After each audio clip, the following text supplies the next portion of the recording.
Hello everyone. आज की इस वीडियो में हम क्लास 9th की poem the road not taken को डिस्कस करेंगे। इसकी हम समरी को समझेंगे और शॉर्ट क्वेश्चन आंसर जो कि हमें टेक्स्ट बुक में दिए गए हैं एनसीईआरटी के बुक में, वो समझेंगे। चलिए वीडियो की शुरुआत करते हैं। The road not taken by Robert Frost. इसके राइटर कौन है? रॉबर्ट फ्रॉस्ट इसके राइटर हैं। और स्पेलिंग देख लो रॉबर्ट फ्रॉस्ट की, ROBERT FROST, रॉबर्ट फ्रॉस्ट। और जो फ्रॉस्ट है इसको कई बार अक्सर बच्चे जो है वो फॉरेस्ट लिख देते हैं, FORST। ये है FROST, फ्रॉस्ट, रॉबर्ट फ्रॉस्ट।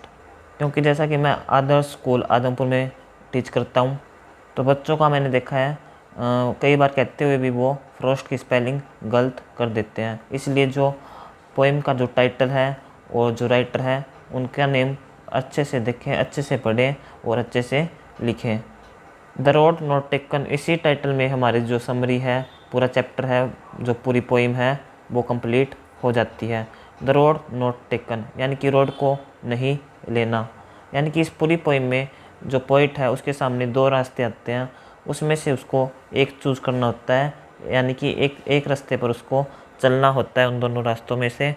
तो इस पोइम में जो पोइट है वो कन्फ्यूजन में होता है कि वह कौन सी जो रोड है वो चूज़ करे। फिर लास्ट में जब वो सोचते सोचते फिर एक रोड चूज़ करता है जिस पर सबसे कम चला गया है, यानी कि सबसे कम लोग ही उस रोड पर चले हैं। अब सबसे कम लोग उस रोड पर कैसे चले हैं ये पोइट को कैसे पता चलता है? क्योंकि उस रोड पर जो है वो ग्रास, जो घास होती है वो उगी हुई होती है, और जबकि जिस पर रोड पर सबसे ज़्यादा चला गया होता है वो साफ़ होता है। हम लाइन टू लाइन इसकी पोइम की जो समरी है वो पढ़ते हैं, जिससे आपको ज़्यादा समझ में ये पोइम आएगी। The speaker comes to a forest where two roads go in different directions. Speaker कौन है? Robert Frost. वो राइटर कौन है? रॉबर्ट फ्रॉस्ट इसके राइटर हैं। जो स्पीकर हैं वो फॉरेस्ट में आता है, जंगल में आता है।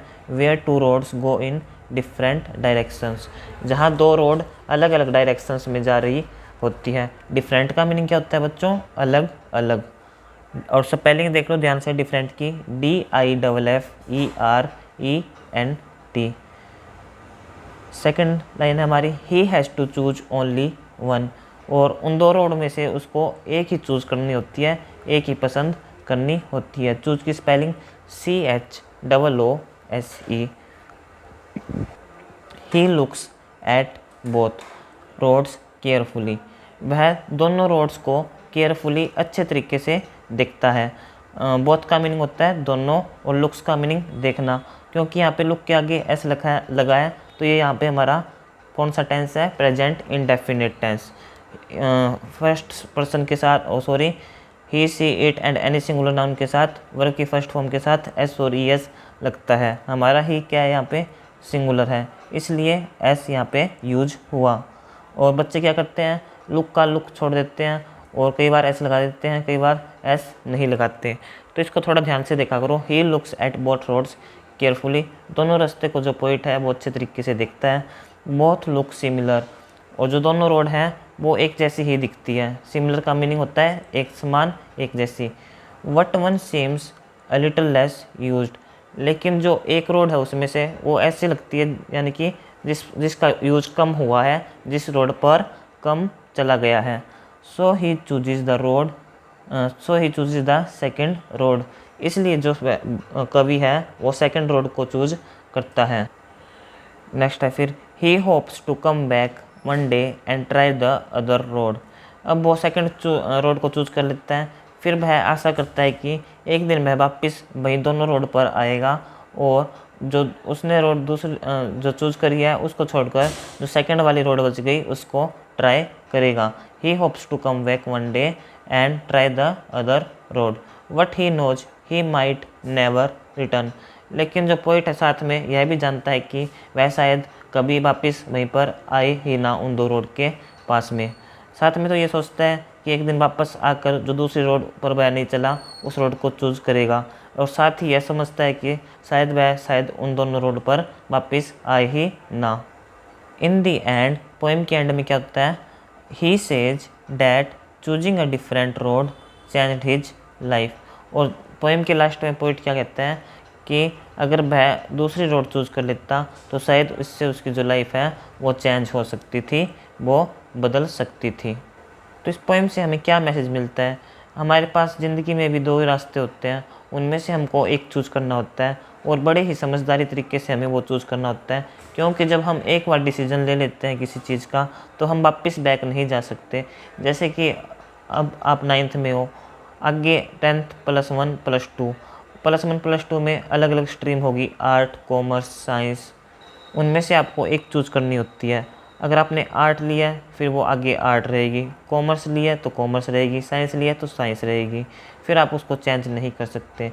यही पॉइंट कहना चाहता है कि ज़िंदगी हमें दो अवसर देती है, दो मौके देती है, उनमें से हमें एक को चूज़ करना होता है और बड़े ही समझदारी तरीके से हमें वो जो 2 पॉइंट्स हैं हमारे सामने, 2 एम है हमारे लक्ष्य, उनमें से हमें को एक को चूज़ करना होता है। मेन मैसेज क्या है इस पोइम में? In life we all face choices, कि ज़िंदगी में हम सभी चॉइसेस का सामना करते हैं, हमारे पास अलग अलग डिफरेंट प्रकार की चॉइस होती है। वंस वी चूज, जब हम एक बार चॉइस को चूज़ कर लेते हैं, वी कांट गो बैक, हम वापस पीछे नहीं जा सकते, जैसा कि मैंने अभी आपको बताया है। So we should choose wisely, इसलिए हमें बड़ी ही समझदारी तरीके से, बुद्धिमानी तरीके से चूज करना चाहिए। वाइजली क्या होता है? बुद्धिमत्ता से, बुद्धिमानी रूप से। Because our choices shape our future, क्योंकि जो हमारी चॉइसेस हैं, जो हम चॉइस चूज करेंगे वही हमारे फ्यूचर को बनाती है, हमारे भविष्य को बनाती है। ये हमारी the road not taken poem by Robert Frost की समरी थी। आई होप आपको यह पोइम समझ में आ गई होगी। बिल्कुल सिंपल सी है। मेन मैसेज क्या है? लाइफ हमें दो चॉइसेस देती है, उसमें से हमको सोच समझकर एक चॉइसेस का जो है वो चूज़ करनी होती है, क्योंकि हम एक बार जब चूज़ कर लेते हैं तो वापस से बैक नहीं जा सकते। यही इस पूरी पोइम की जो है 2 लाइन्स में आपको मेरे को समझाना था। अब हम इसके क्वेश्चन आंसर देख लेते हैं जो हमें बुक में दे रखे हैं। चलिए फिर, फर्स्ट क्वेश्चन हमें दे रखा है, where does the traveller find himself, what problem does he face. यानी कि ट्रेवलर कौन है यहाँ पर? पोइट खुद है रॉबर्ट फ्रॉस्ट, और रॉबर्ट फ्रॉस्ट की स्पेलिंग ROBERT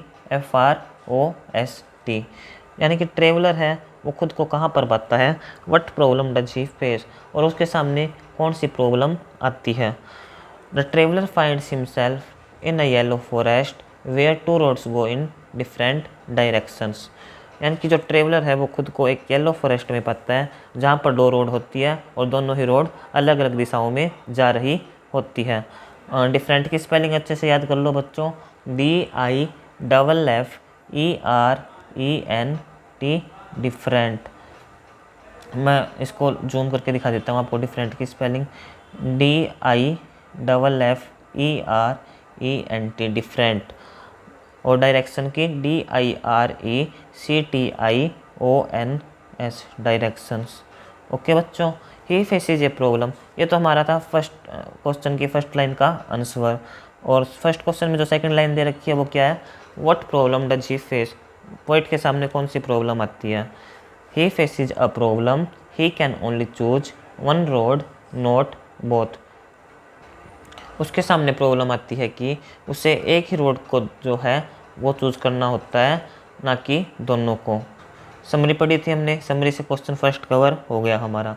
सेकंड क्वेश्चन देखते हैं क्या है। Discuss what this phrases mean a yellow would. यानी कि पोइम में फ्रेज आती है, जो पोइम पढ़ोगे आप अ येलो वुड फ्रेज आएगी, तो इसका मीनिंग पूछा है क्या है इस येलो वुड का मीनिंग। तो इसका मीनिंग हम बताएंगे, it means a forest in autumn where the leaves have turned yellow. इसका अर्थ है एक जंगल जो कि ऑटम मौसम, यानी कि ऑटम कौन सा मौसम होता है? पतझड़ वाला मौसम, यानी कि जो ये होता है अगस्त सितंबर में। अभी जैसे अगस्त चल ही रहा है, पत्ते झड़ रहे होते हैं, हल्की हल्की बारिश होती है। येलो वुड का मीनिंग यहाँ पे येलो फॉरेस्ट से है, जब जो पत्ते हैं वो ट्रीज पर येलो पड़ जाते हैं। It means a forest in autumn. Autumn की स्पेलिंग देख लो बच्चों, AUTUMN, ऑटम। अक्सर बच्चे लास्ट में एन लगाना भूल जाते हैं या बीच में ही स्पेलिंग को जो है वो रोंग कर देते हैं। It means a forest in autumn where the leaves, जहाँ पर जो पत्तियाँ हैं वो येलो हो जाती है, टर्न्ड येलो। सेकंड क्वेश्चन का सेकंड पार्ट है it was grassy and wanted wear. इस फ्रेज का हमें मीनिंग बताना है सेकंड क्वेश्चन का सेकंड पॉइंट का। It means the road looked less used. इसका अर्थ है कि जो रोड है, रास्ता, जो पोइट के सामने 2 रोड आए थे उसमें से एक रास्ता है वो कम यूज हुआ है। Like fewer people had walked on it, जैसे कि कुछ लोग ही, फ्यूअर का मीनिंग होता है कुछ लोग ही, थोड़े बहुत लोग ही उस रोड पर चले हों। जैसा कि समरी में मैंने आपको बताया था, वहाँ पे ग्रास उग गई है और कोई भी उस रोड को यूज़ नहीं करता, कोई थोड़े बहुत लोग ही हैं उस पर चलते हैं। तो इस वजह से अगर कोई खाली एरिया होगा, आपने देखा भी होगा अक्सर अपने गाँव में या फिर कहीं आसपास, कि जो खाली एरिया होता है वहाँ पर घास उगने लग जाती है। इसी प्रकार जो क्वेश्चन में हमें सेकंड पॉइंट में फ्रेज दे रखा है ग्रासी वांटेड वियर, इसका मीनिंग बताना है हमें क्या है। इसका मीनिंग है कि वहाँ पर जो रोड है वो दिख रहा है कि कम यूज हुआ है, कुछ लोग ही उस पर रोड पर चले हैं। और सेकंड क्वेश्चन का जो थर्ड पॉइंट है वो है द पासिंग देयर। इस फ्रेज का मीनिंग हमें बताना है। द पासिंग देयर का क्या मीनिंग है? It means people walking on the road. हम नहीं कहते जब हम किसी मूवमेंट व्हीकल में होते हैं या फिर कहीं कार में कहीं पर जा रहे होते हैं या फिर बस में, आप स्कूल बस में भी आते हो और साइड से जो कार है वो जा रही होती है और पास कर देती है तुम्हारी बस को, यानी कि वो चल रही होती है। तो इस द पासिंग देयर का मीनिंग पूछा है यहाँ पर क्या है पोइम में। It means people walking on the road. इसका मीनिंग है कि जो पीपल हैं वो रोड पर चल रहे हैं। फोर्थ पॉइंट है सेकंड क्वेश्चन का leaves no step had trodden black. Trodden का मीनिंग यहाँ पे क्या है? कुचल देना, पाँव रखना, यानी कि जो पत्तियाँ हैं उस पर उसको कुचला नहीं गया था, ना ही उस पर पाँव रखा गया था जो पेड़ है। It means the leaves were fresh and untouched. इसका अर्थ है इस फ्रेज का कि जो पत्तियाँ हैं वो ताज़ी थी और उनको छुआ नहीं गया था। No one had stepped on them yet. जो उन पत्तियों पर है अब तक उन पर कोई भी नहीं चला था। यानी कि ट्रोडन का मीनिंग होता है कुचल देना, और leaves no step had trodden black, यानी कि जो पत्तियाँ थी वो वैसी की वैसी पड़ी थी, वो उन पर पत्तियों पर कोई भी नुकसान नहीं पहुंचा था। तो इसका मीनिंग है जो पत्तियाँ हैं वो फ्रेश थी, ताज़ी थी, उनको छुआ नहीं गया था, वे अनटच्ड थी। No one had stepped on them yet, उन पर कोई अभी तक चला नहीं था। अगर चला होता तो ट्रोडन नहीं होती वो, अगर चला होता तो वो ट्रोडन होती। फिफ्थ पॉइंट देखो क्या है, how way Leeds on two way, यानी कि जो रास्ता है वो कैसे एक रास्ते की ओर लेकर हमें जाता है। इस फ्रेज का मीनिंग हमें बताना है। It means one choice in life leads to another and we can't easily go back. इसका मीनिंग है कि जब हम एक बार लाइफ में चॉइस है वो चूज़ कर लेते हैं, वो हमें दूसरी रास्ते की ओर ले जाती है और हम पीछे वापस नहीं जा सकते। यानी कि एक चॉइस हमें दूसरी चॉइस की ओर लेकर जाती और फिर हम वापस से पीछे नहीं जा सकते, जैसा कि मैंने आपको पहले बताया था। ये हमारे सेकंड क्वेश्चन के जो 5 पार्ट थे वो कंप्लीट हो गए। आई होप आपको यह 5 पार्ट सेकंड क्वेश्चन के समझ में आ गए होंगे। जो थर्ड क्वेश्चन है उसको देखते हैं हम क्या है। Is there any difference between the two roads as the poet describe them, यानी कि जो रोड पोइम में दिखाई गई है 2, उनमें कोई डिफरेंस है क्या? अगर डिफरेंस है तो हमें उसको डिस्क्राइब करना है। फर्स्ट पार्ट दे रखा है थर्ड क्वेश्चन का, इन स्टैंजा 2 एंड 3, यानी कि स्टैंजा 2 और 3 में कोई डिफरेंस है क्या वो बताना है। और जो in the last 2 lines of the poem, जो लास्ट की 2 लाइन्स है पोइम्स की, उनमें कोई डिफरेंस है क्या रोड्स में, ये हमें बताना है। आप अपनी बुक खोल कर देख लेना कि स्टैंजा 2 कहाँ से स्टार्ट होता है। इन stanza 2 one road seems a bit less used, यानी कि स्टैंजा 2 में एक रोड है, सीम्स देख लो, सीम्स की स्पेलिंग SEEMS, सीम्स। सीम्स का मीनिंग है लगना। जब हमें कोई चीज़ पक्की नहीं होती तो ये काम ऐसा ही है, जबकि लगे शायद ऐसा हो सकता है। तो उसको हम सीम्स कहेंगे। एक रोड ऐसी लगती है जिस पर कम चला गया है। इन stanza 3 the poet says both road were almost the same. और जो थर्ड स्टैंजा है उसमें पोइट कहता है कि दोनों रोड हैं वो लगभग एक जैसी सेम ही है। So there is no big difference between the two. इसलिए जो दो रोड्स हैं इनमें कोई ज़्यादा बड़ा अंतर नहीं है, क्योंकि पहले तो पोइट कह देता है कि एक रोड उससे कम यूज हुई लगती है, लेकिन जैसे ही थर्ड स्टैंजा आता है उसमें वो कहता है कि दोनों रोड है वो ऑलमोस्ट सेम है, कोई ज़्यादा बड़ा डिफरेंस नहीं है। ये हमारा था फर्स्ट पार्ट का आंसर। सेकंड पार्ट देखो क्या दे रखा है हमें। In the last 2 lines of the poem. अब लास्ट की 2 लाइन्स पूछी है पोइम की, इनमें कोई डिफरेंस है क्या रोड में। Yes, in the end the poet says he chose the road that was less traveled by and that choice changed his life। यानी कि इस पोएम में जो पोइट कहता है एंड में, वो कहता है कि he chose the road that was less traveled by, उसने चूज़ किया वह रोड जिस पर सबसे कम चला गया है, and that choice changed his life, और जो यह चॉइस है जो उसने चूज़ करी जिस रोड पर सबसे कम चला गया है, इससे उसकी जो लाइफ है वो चेंज हो गई, वो बदल गई। क्वेश्चन 4 है हमारा फिर। What do you think the last 2 lines of the poem mean looking back? Does the poet regret his choice और एक्सेप्ट इट? यानी कि आप क्या सोचते हैं लास्ट 2 लाइन्स के बारे में जो पोइम्स किया है। Looking back does the poet regret his choice और एक्सेप्ट इट, यानी कि फिर वापस से पीछे की ओर मुड़कर पोइट को अपनी चॉइस पर पश्चाताप होता है या फिर वह इसको एक्सेप्ट कर लेता है। जो लास्ट की 2 लाइन्स है वो हमने आपके लिए लिख दिया है।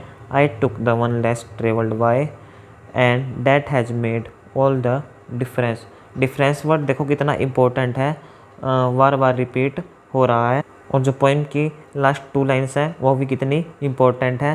पहले भी 2 लाइन्स का जिक्र हो चुका है और 4th क्वेश्चन में भी फिर से 2 लाइन के बारे में हमें से पूछ लिया गया है। अब हम आंसर करते हैं। The poet means that he choose a different path in life. जो पोइट है उसका अर्थ है कहने का कि उसने लाइफ में अलग रास्ते को चूज किया, नॉट अ कॉमन वन। उस रास्ते को चूज नहीं किया जिसको सब लोग चूज करते हैं। कॉमन का मीनिंग होता है सामान्य, जिसको अक्सर लोग यूज़ किया करते हैं। तो इस प्रकार इस पोइम में जिस रास्ते को सबसे ज़्यादा लोग यूज़ करते थे उस रास्ते को पोइट ने यूज़ नहीं किया, बल्कि उस रास्ते को यूज़ किया जहाँ पर घास उगाई थी, जिस रोड पर सबसे कम चला गया था। दिस यूनिक चॉइस, यूनिक होता है अलग, अनजान, यहाँ पर एक अलग ही चॉइस मानी जाएगी। This unique choice broth a big change in his life, और यह यूनिक चॉइस कवि की लाइफ में एक बड़ा बदलाव लाती है। The poem shows that our choices shape our future. यह पोइम हमें दिखाती है कि हमारी चॉइस, हमारी पसंद हमारे फ्यूचर को शेप करती है, हमारे फ्यूचर को बनाती है, जैसा कि हमने समरी में भी आपको बताया था। और एक चीज़ और मैं बता दूँ ध्यान देने योग्य है, जो बच्चे हैं वो ये लिख आते हैं द पोइम सेज दैट, कि पोइम कहती है कि, इससे बेटर यहाँ पे सोच लिखो या फिर पोइम की जगह पोइट लिखकर आप सेज लिख सकते हैं। The poet says that our choices shape our future. अगर पोइम लिखो तो सोच ही लिखो। The poem shows that our choices shape our future. अब हमें जो सेकंड लाइन है क्वेश्चन की, looking back does the poet regret his choice और एक्सेप्ट इट, इसका आंसर हमें देना है। तो I think the poet regrets his choice of taking the road that you was less travelled Y. I think यानी कि मेरे हिसाब से, मेरी सोच के अनुसार, द पोइट रिग्रेट्स का मीनिंग होता है पश्चाताप करना। जब हम कोई गलती कर देते हैं तो बाद में हमें होता है कि हमने गलती कर दी, उसका हमें अफसोस होता है। रिग्रेट्स REGRETS, रिग्रेट्स की स्पेलिंग देख लो ध्यान से। आई think the poet regrets his choice of taking the road that was less travelled bye. जो उसने उस रास्ते को चूज़ किया जिस पर सबसे कम चला गया है, उस रास्ते को चूज़ करके पोइट को पश्चाताप होता है हमारे हिसाब से। और क्यों पश्चाताप होता है? वह सोचता है कि वह सेकंड रोड को चूज कर सकता था जिस पर सबसे ज़्यादा लोग जो हैं वो चलते हैं। यानी कि कुल मिलाकर यह पोइम हमको सिखा कर जाती है रॉबर्ट फ्रॉस्ट की कि हम लाइफ में कई सारी चॉइसेस का सामना करते हैं। हमारे सामने बहुत सारी चॉइसेस होती हैं